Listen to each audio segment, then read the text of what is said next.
In 312 BCE, as Rome was still recovering from its Gallic nightmare and fighting the Samnite Wars, the censor Appius Claudius Caecus ordered the construction of a road, not a dirt path, not a trade route, a military highway built to a standard of permanence that would have seemed insane to any other civilization. The Via Appia. It stretched from Rome to Capua, cutting through 132 miles of paved hills, marshes, and hostile territory. Its foundation consisted of layers: sand, then gravel, then carefully fitted stones, topped with polygonal basalt blocks so precisely cut that no mortar was needed. The road was cambered for drainage. Drainage channels ran alongside. Mile markers provided navigation. It was built to last forever, and it has. But here's what matters. The Via Appia wasn't a prestige project. It was a weapon delivery system. Before the Via Appia, moving an army meant coordinating thousands of men through inconsistent terrain, vulnerable to ambush, slowed by weather, dependent on local guides who might be loyal to anyone. An army could take weeks to deploy. They would arrive exhausted, their supply lines stretched thin, their formations disrupted by the journey itself. The Via Appia changed the equation entirely. Roman legions could now march in formation at full speed, covering 25 miles per day in any weather. They arrived ready to fight. Supply wagons could follow without bogging down. Reinforcements could be dispatched and reach the front in days instead of weeks. A rebellion in Capua? Rome could have 2 legions at the city gates within a week. The psychological effect was devastating. Rome's enemies now faced an opponent who could respond to threats faster than seemed possible, who could maintain supply lines over distances that should have been logistically impossible, who could fight a war in your territory while their own heartland remained secure and connected. And Rome didn't stop with the Via Appia. Over the next 6 centuries, Rome built 50,000 miles of paved roads. They connected every province to Rome and to each other. The Via Flaminia to the Adriatic, the Via Aurelia up the western coast, the Via Egnatia across Greece and into Byzantium. Roads through Gaul, through Hispania, through Germania, through North Africa. Every single one built to military specifications, straight wherever possible, ignoring the natural human instinct to follow easier terrain. Roman roads cut through mountains rather than around them. They crossed rivers on stone bridges instead of fords. They maintained consistent width, wide enough for 2 wagons to pass, for cavalry to maneuver, for armies to march 8 abreast.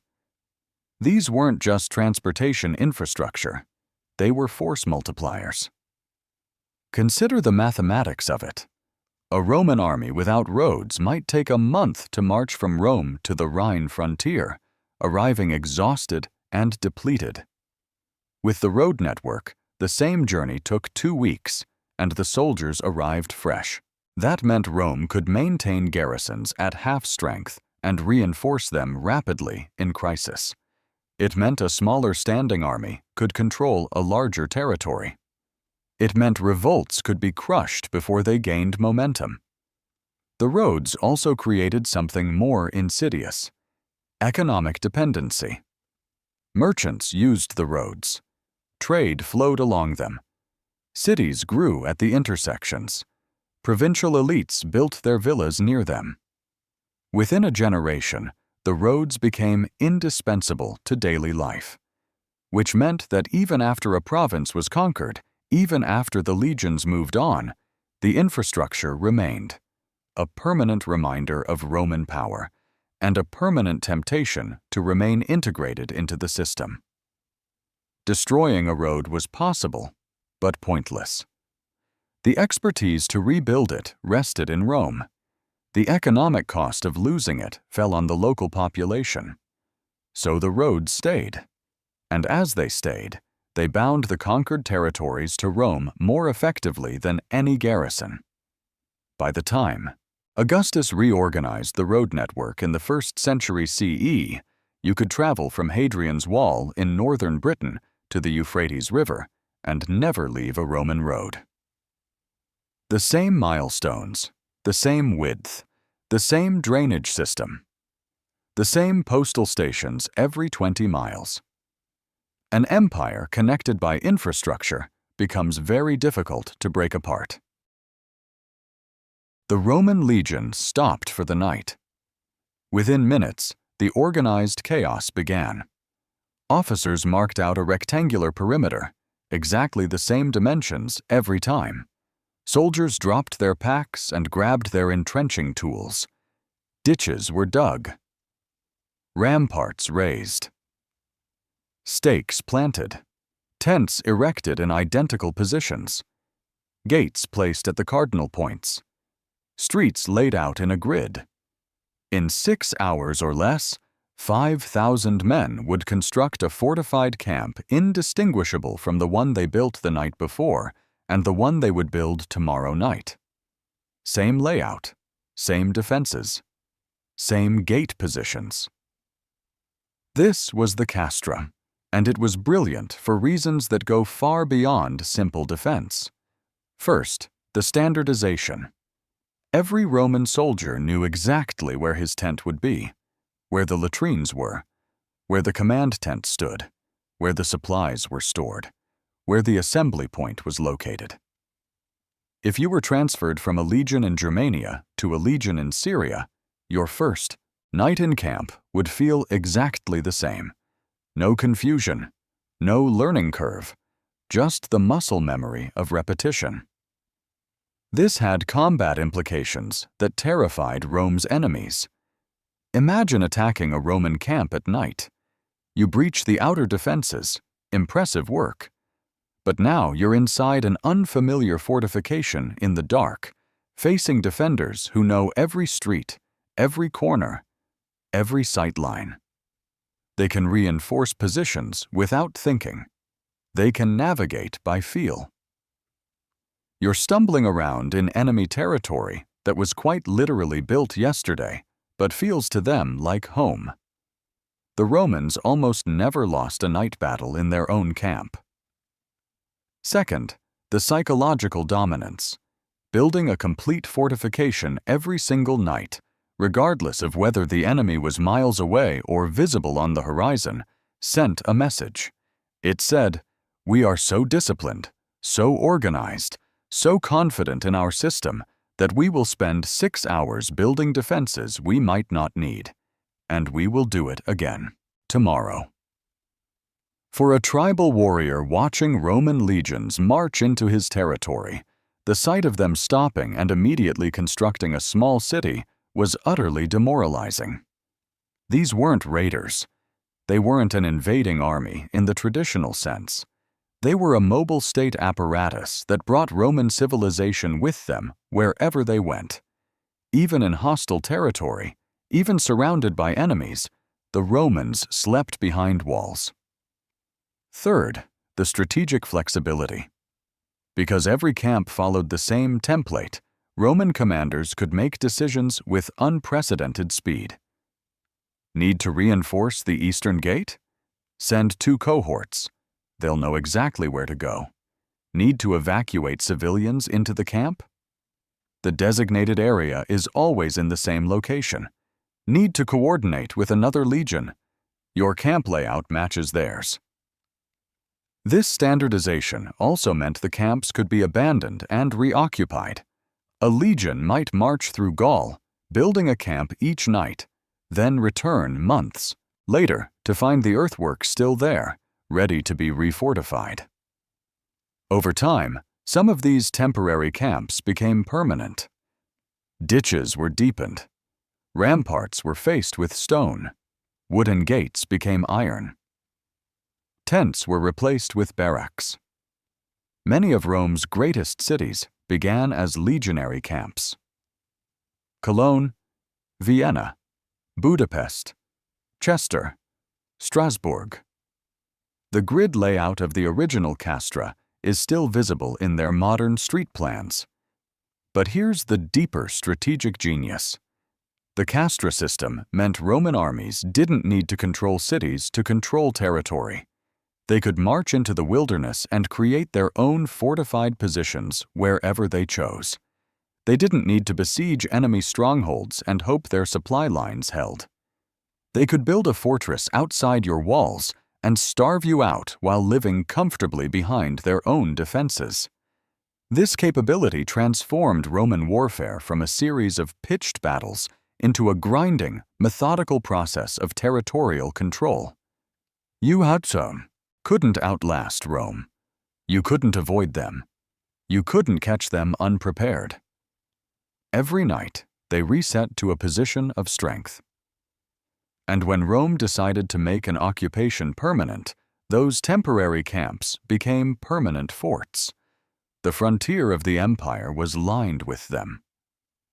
Stone fortifications, spaced a day's march apart, connected by roads, supplied by regular convoys. The limes, a militarized border that could be reinforced at any point, that could project force into barbarian territory, that could retreat to prepared positions if overwhelmed. The castra wasn't just a defensive structure, it was a statement of intent. It said, "We are here, we are staying, and there is nothing you can do about it." Rome needed water. Not the amount you're imagining. More, much more.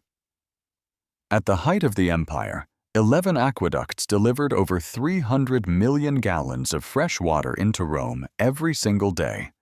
That's more than many modern cities, more than ancient Babylon or Athens ever dreamed of, more than any other city in the ancient world by a factor of 10. Why? Because Rome understood something their rivals didn't. Population is power, and population requires water. The first Roman aqueduct, the Aqua Appia, was built in 312 BCE, the same year as the Via Appia, by the same man, Appius Claudius Caecus. It ran underground for most of its length, delivering water from springs 10 miles outside the city. It seems modest now.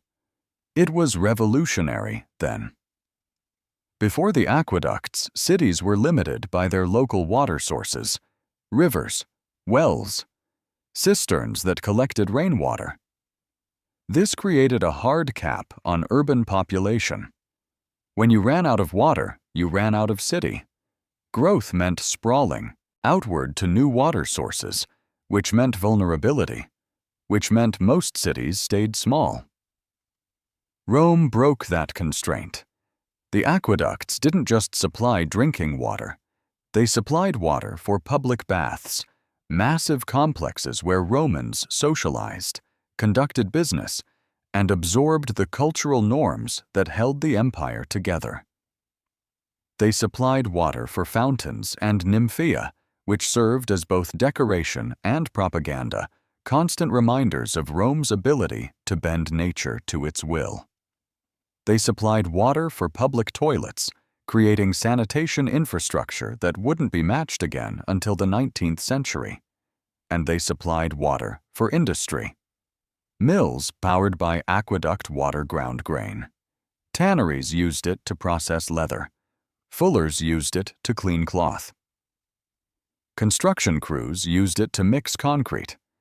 The same aqueduct feeding public baths also fed the economic engine that sustained Rome's population. This created a feedback loop. Water infrastructure enabled larger populations. Larger populations created demand for goods and services. That demand attracted migrants from across the empire. Those migrants needed water, so more aqueducts were built. By the 2nd century CE, Rome had a population approaching 1 million. No other city would reach that size again until London in the 19th century. And the only reason Rome could sustain those numbers was the aqueduct network. But here's what matters for understanding Roman power. They replicated this system across the empire. Segovia, Nimes, Carthage, Constantinople. Lyon. Any city under Roman control of significant size received aqueducts. The Pont du Gard in southern France carried water across a valley on arches 160 feet high. The aqueduct at Segovia is still in use today. The Istanbul system, built for Constantinople, supplied the city's water needs into the 20th century. This wasn't charity. It was strategy. Large cities need infrastructure. Infrastructure requires expertise. That expertise was controlled by Rome. Provincial governors couldn't build an aqueduct without Roman engineers. They couldn't maintain one without Roman knowledge of surveying, hydraulics, and materials. The water system created dependency, and the Romans weaponized that dependency. When a city rebelled, Rome didn't always send armies first. Sometimes they just cut the water. The aqueducts had gates. Close the gates, and a city of 50,000 people has about 3 days before desperation sets in. No dramatic siege required. No walls to breach. Just thirst. The aqueducts also enabled something subtler and more powerful: urbanization as control. Rome wanted provinces to be prosperous. Prosperous provinces paid taxes. But prosperity in a rural, decentralized society is hard to tax effectively. Farmers can hide grain. Merchants can underreport trade. Wealth dispersed across the countryside is wealth that escapes Roman accounting.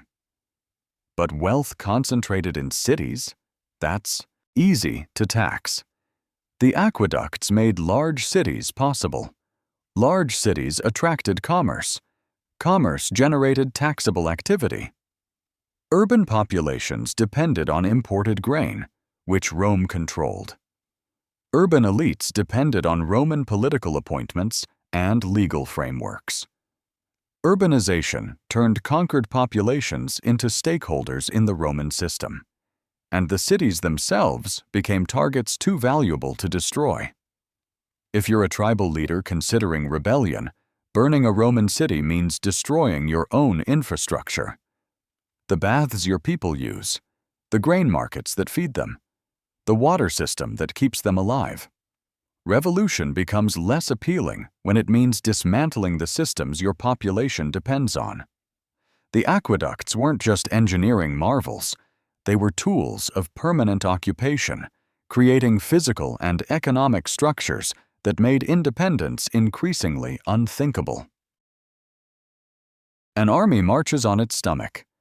It's a cliché because it's true. A Roman legion required approximately 15,000 pounds of grain per day. That's in addition to other supplies: oil, wine, vinegar, salt, fresh meat when available, fodder for pack animals and cavalry mounts, firewood, water when aqueducts weren't accessible.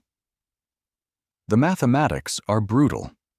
A legion campaigning for 6 months needed over 2,000 tons of grain alone. Transporting that amount overland required hundreds of wagons, thousands of draft animals, and an entire support infrastructure just to keep the supply chain moving. And that's for one legion. Rome regularly deployed 10 or more simultaneously across different frontiers. How did they manage it? The short answer: obsessive systematization of every aspect of logistics. Start with production. Rome controlled the grain supply of 3 continents. Egypt was the breadbasket of the empire, producing millions of tons of wheat annually. North Africa, Sicily, and Sardinia contributed vast quantities. Gaul and Hispania added to the total. This wasn't accidental. Rome conquered grain-producing regions deliberately and secured them with overwhelming force. But production meant nothing without storage. Roman granaries were architectural masterpieces of preservation. Raised floors for air circulation, ventilation systems to prevent moisture buildup, Thick walls for temperature regulation. The Horea in Ostia could store thousands of tons of grain indefinitely. Provincial granaries followed the same principles, creating a network of supply depots scattered across the empire. This meant Rome could stockpile food years in advance. A bad harvest in Egypt? Draw from reserves in Africa. A military campaign in Germania? Pre-position supplies in frontier forts 6 months before the legion's march. The strategic implications were enormous. Rome's enemies relied on local agriculture. They raided for supplies. They foraged. They depended on seasonal availability. If their crops failed, they went hungry. If an enemy burned their fields, they faced starvation. Armies campaigned in summer when food was available and went home for winter. Rome didn't have these constraints. Roman legions could campaign year-round because their supply chains were independent of local conditions. They could besiege a city through winter while the defenders starved. They could burn enemy farmland without worrying about their own food security. They could march through deserts and wastelands because supply convoys would meet them at predetermined points. And the convoys themselves were protected. Roman supply trains traveled on Roman roads, escorted by auxiliary troops, stopping at fortified way stations. Attacking a Roman supply line meant engaging a defended position with reinforcements a day's march away. Some enemies tried it. Very few succeeded. Most learned that disrupting Roman logistics wasn't worth the cost. But logistics went beyond food. Consider metalworking. A legion required constant replacement of equipment. Swords wore out. Armor needed repair. Tools broke. Rome established fabrici, state-run workshops, throughout the empire. These facilities mass-produced standardized equipment: lorica segmentata armor, gladii, pila, helmets, shields. Standardization meant parts were interchangeable. A soldier in Britain could receive replacement armor made in a workshop in Pannonia, and it would fit perfectly. This industrial-scale manufacturing gave Rome a decisive advantage. Their enemies forged weapons individually, by hand, in small quantities. Rome produced them by the thousands. A battle might cost Rome 200 shields destroyed. Those shields would be replaced within weeks. An enemy losing 200 shields had lost 200 irreplaceable pieces of craftsmanship. Rome could afford attrition. Their enemies couldn't. The same principle applied to construction materials. Need to build a bridge? Roman engineers carried standardized measurements and prefabricated components. Need to repair fortifications? Stone was quarried to standard sizes. Need concrete for a harbor? The recipe was documented, and the materials were available through the supply chain. And then there were the roads again, because everything connects back to the roads. Without the road network, none of this works.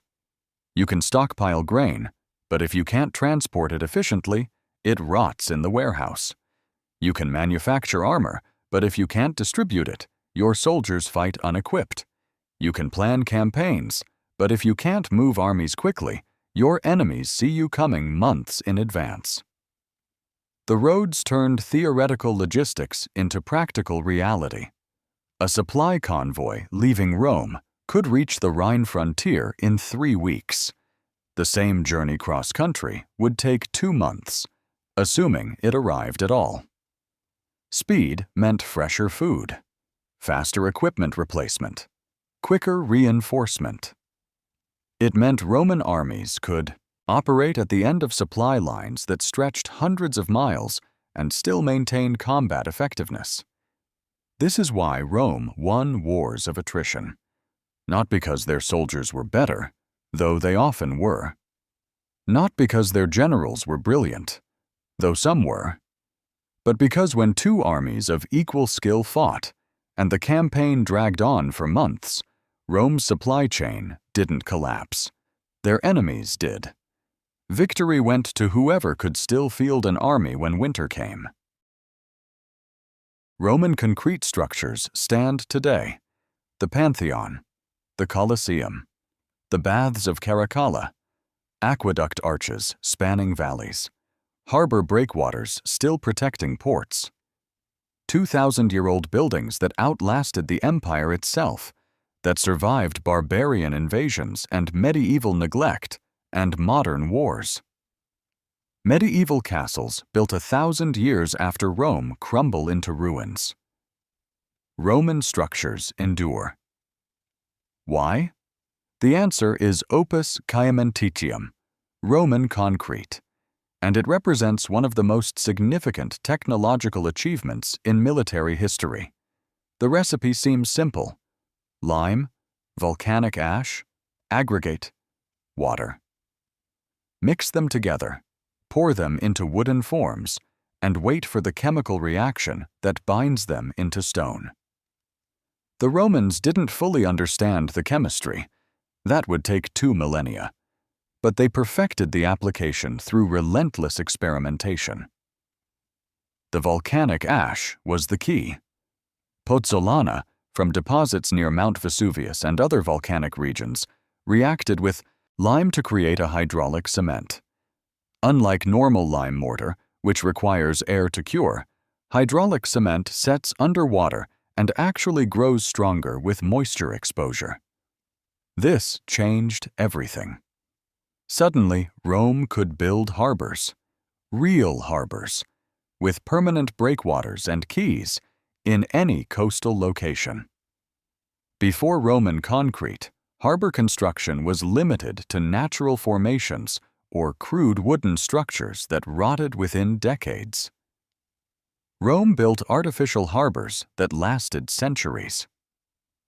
Portus, the massive harbor complex serving Rome at Ostia, used thousands of tons of concrete to create an artificial basin capable of handling hundreds of ships simultaneously. The harbor at Caesarea Maritima in Judea was built entirely with concrete poured underwater, creating a deep-water port where none existed naturally. Control of harbors meant control of trade. Control of trade meant tax revenue. Tax revenue funded legions. The concrete made it possible. But the military applications went further. Roman engineers could build bridges that wouldn't collapse. Stone bridges, using concrete to bind the masonry, capable of supporting the weight of armies and supply convoys crossing rivers that would otherwise be impassable barriers. The bridge still standing at Alcántara in Spain was built in 106 CE and carries traffic today. They could build fortifications that couldn't be undermined. Traditional walls, built with dry stone construction, could be collapsed by digging beneath them. Concrete foundations went deep and stayed solid. Siege warfare became exponentially harder when the walls you were attacking would still be standing in the 22nd century. They could build roads that truly were eternal. The Via Appia's foundation used concrete mixed with volcanic stone, creating a base layer that distributed weight and prevented settling. That's why sections of it remain usable after 2,000 years of continuous traffic, and they could build monuments that reinforced their dominance through sheer architectural impossibility.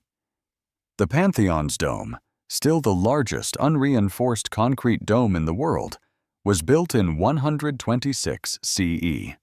Nearly 1,900 years later, modern engineers study it to understand how the Romans achieved what we can barely replicate with steel and computer modeling. The concrete gets lighter toward the top through careful aggregate selection, dense basalt at the base, light pumice near the oculus, creating a self-supporting structure of staggering elegance. Standing inside the Pantheon is standing inside a building that announces, "Rome can do things you cannot." That message wasn't subtle. It was the point. Every Roman city featured concrete architecture on a scale locals had never imagined. Basilicas with soaring vaults, bath complexes with massive domes, amphitheaters seating tens of thousands. These weren't just functional buildings.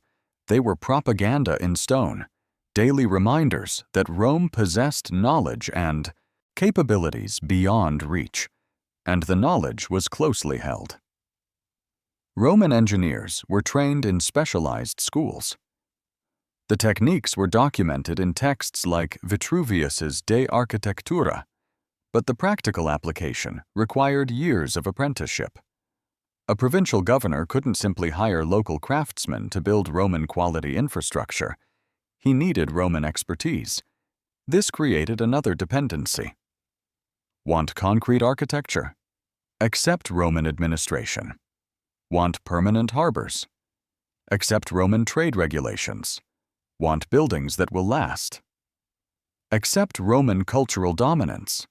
The genius of it was that concrete infrastructure became its own argument for Roman rule.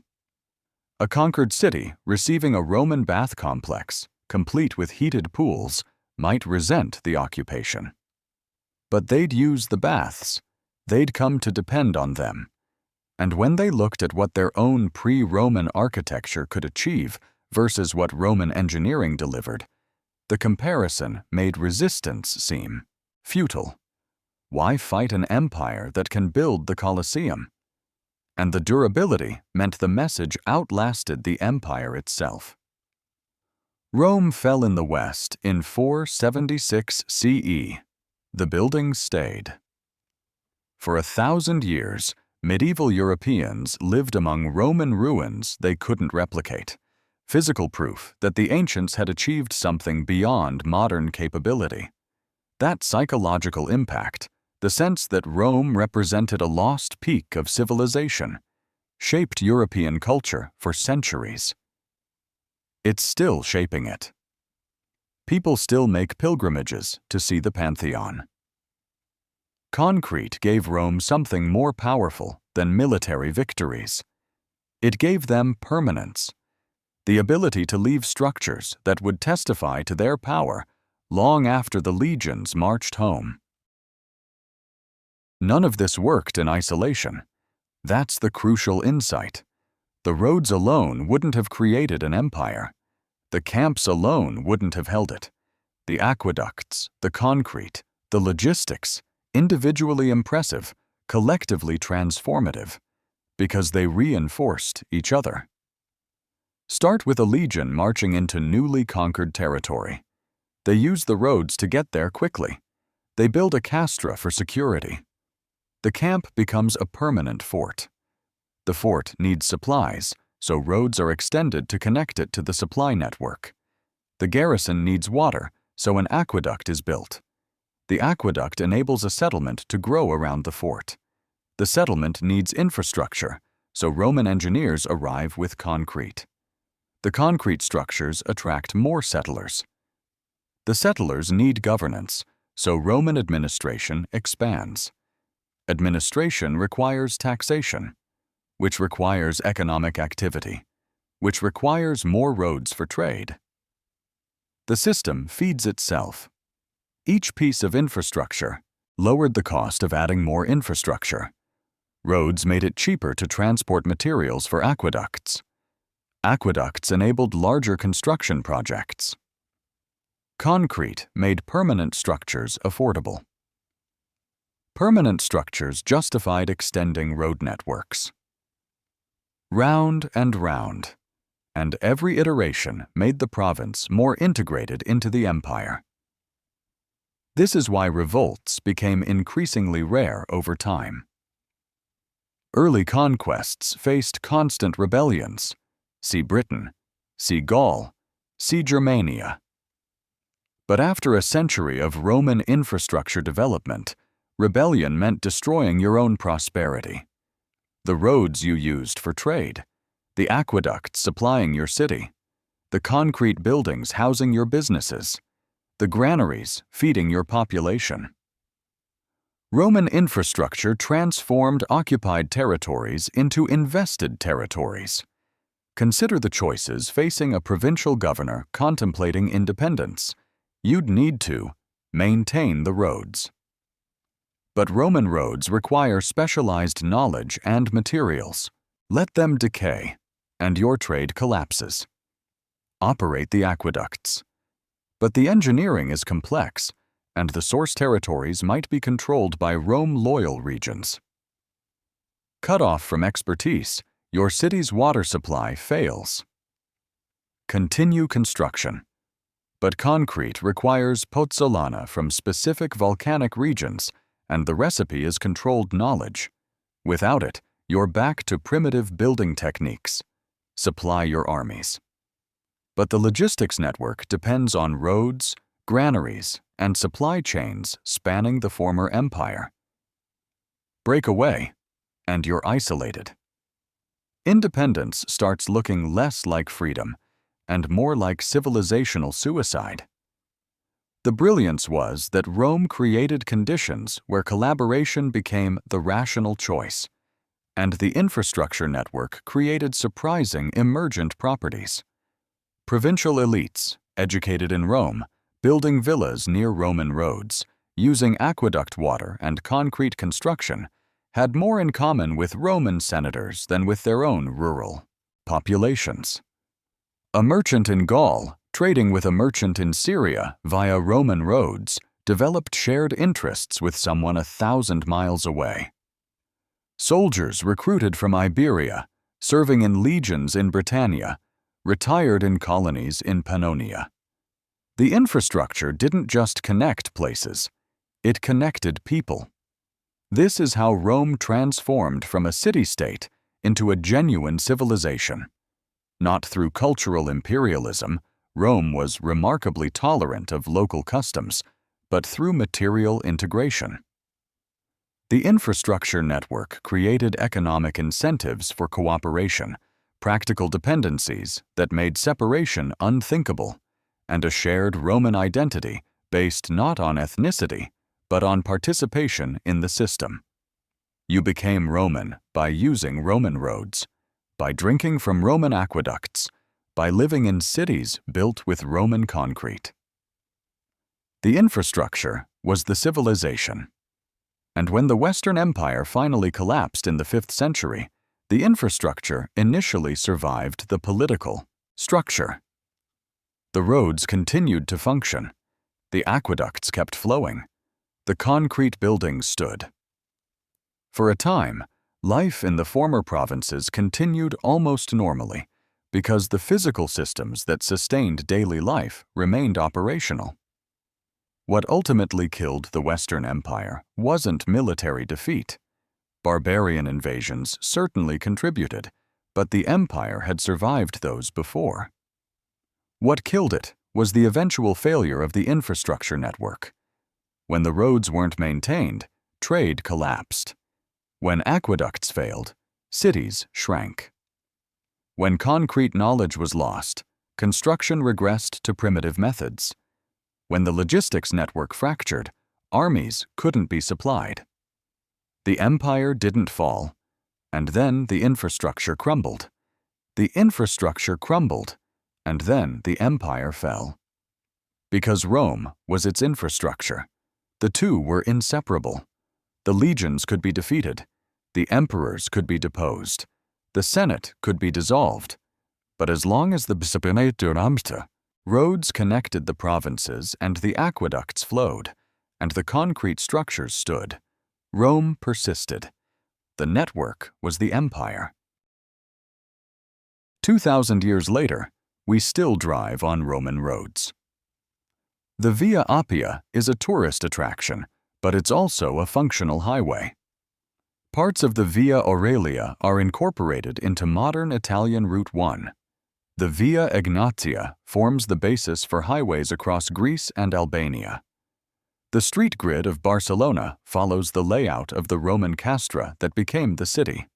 The Pont du Gard still stands over the Gardon River, no longer carrying water, but still demonstrating principles of engineering that took centuries to rediscover.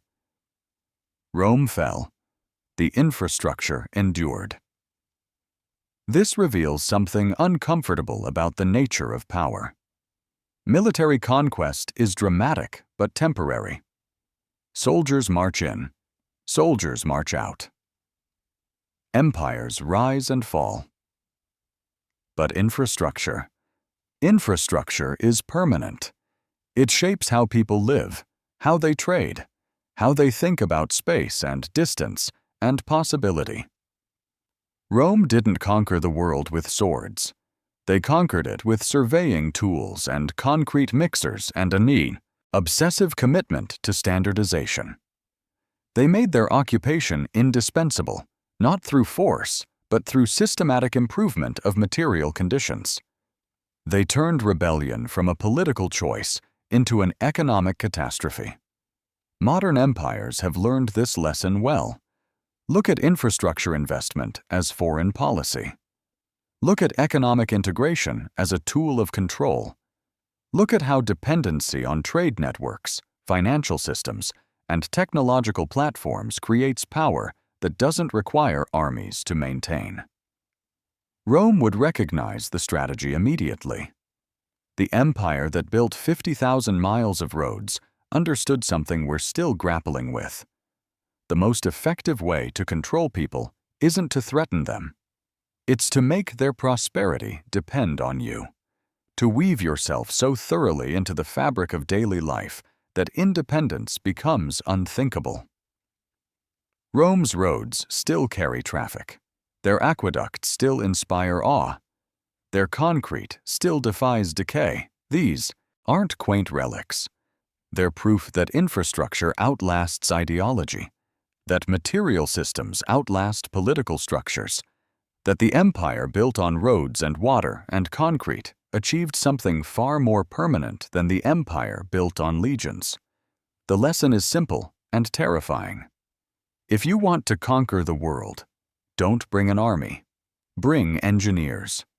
And if you're interested in exploring more about how empires actually functioned, beyond the battles, beyond the personalities, into the brutal mechanics of how power really works, you know where to find me.